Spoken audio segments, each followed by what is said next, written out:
In 8.6 day 2, we're going to graph our radical functions. And we got to start with the most basic, which is our parent function. When we have square root of x. Notice our vertex is at 0, 0. So our starting point, I might refer to it as, our vertex is at 0, 0. Now let's think about transformations for a second. If I had f of x equals, let's say, the square root of x minus 3, and then outside we have plus 2. This would make my graph go to the right 3, and this would make it go up 2. So I would end up, well, 1, 2, 3, and then up 1, 2. I'd end up at this point right here. My new graph would start here and look exactly the same. Adding or subtracting will change where your graph starts. Multiplying by either a fraction or an integer will change how the graph looks just a little bit, but it will still have the same basic shape to it.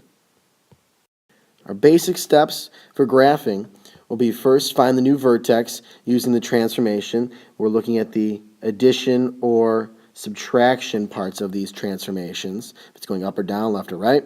We're going to choose a few points to the right of that new starting point, the new vertex, and then we're going to plot the points and graph the function.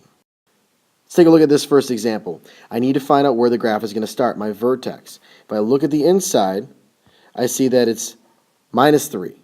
Well, that means I'm going to the right 3. Am I adding anything out here? No, I'm not. So I'm not going up or down. I'm just going to the right 3. So here is my new vertex. I start at 3, 0. I'm going to pick a couple more points to the right. So let's say 4 and 5. Well, how can I find my y values?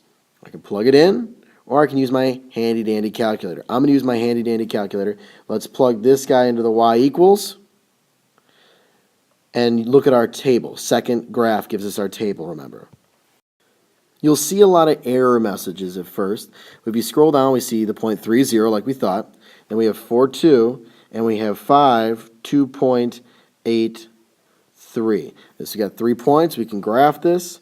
4, 2, and then 5, 2.83. You can even keep scrolling down your table to find another nice whole point. I think the next nice one would be 7, 4, you might see. And that's basically all there is to it. There's no holes, no asymptotes like we were dealing with before. These are nice and easy.